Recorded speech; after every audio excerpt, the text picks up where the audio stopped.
Hello, welcome to my workshop. I am Chris Pine. This is going to be the video part 2 on the Tage Frid three-legged stool. As you can see over here behind me, I've got it basically shaped, cut the handle in the back piece, and I have not glued it up. I'm tempted to, but I'm going to wait till I get the legs done in part 3. Let's look at what we did in part 2 to shape the seat. It's time to drill the holes for the legs in the seat, and I had to study this diagram in order for me to figure it out. They give you the degrees here for the back leg of 72 degrees, so if you figure that out based on 90, it's approximately 18 degrees that I will be drilling the angle of that hole, and that will be in the piece, the transition piece here.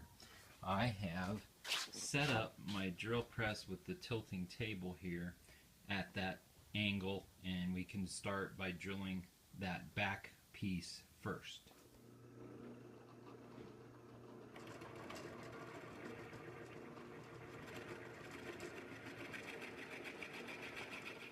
For the front legs, I have my drill press table set up with a 4-degree angle on the table, right here on the table, and then a 12-degree angle so that when you put the legs in, they go outwards from the seat.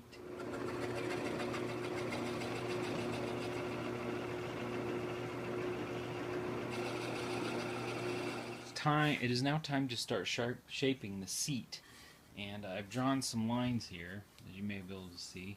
I think the first thing to do to cut is the side round cuts.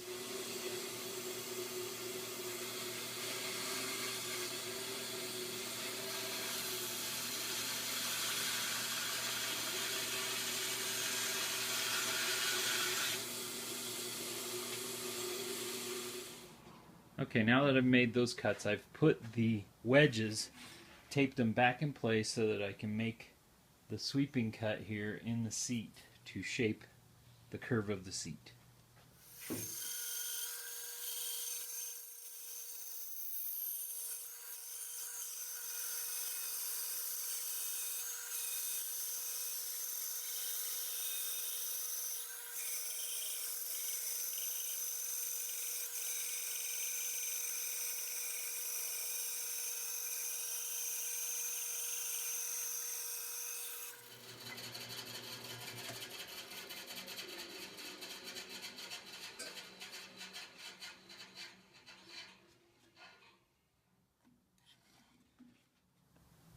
You can see on the back of the seat, we didn't do too bad.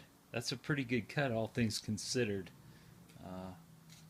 I'm happy with that, and we'll shape it with the belt sander and other tools to get its final shape. As you can see, I came out a little early here, but I was getting a little worried this might be drifting on the other side. So, good enough for the initial cut.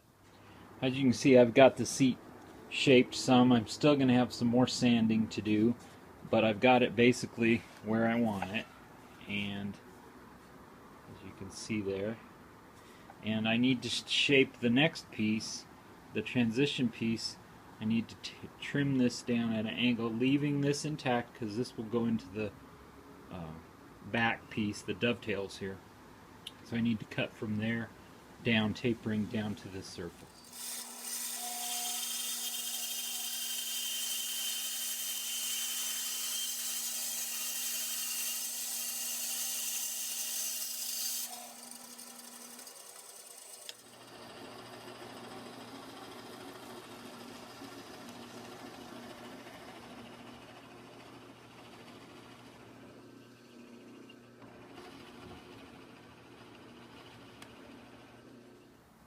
The back piece has a taper.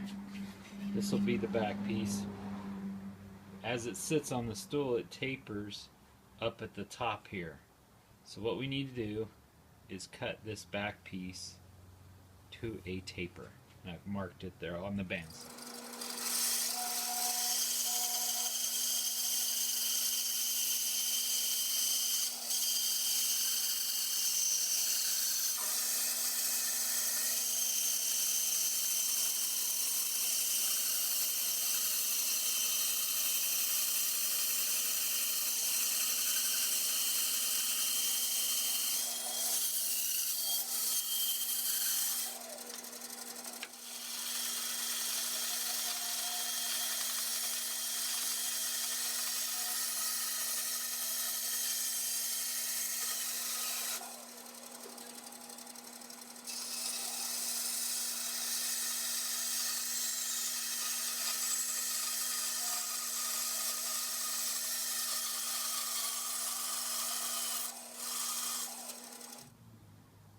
Okay, we've got it basically shaped, and this is what it's looking like. So it's coming right along. Thanks for joining me in part 2 here. I really appreciate the kind words and comments, and I'll see you for the last and final installation of this project in part 3. God bless, and have a great week.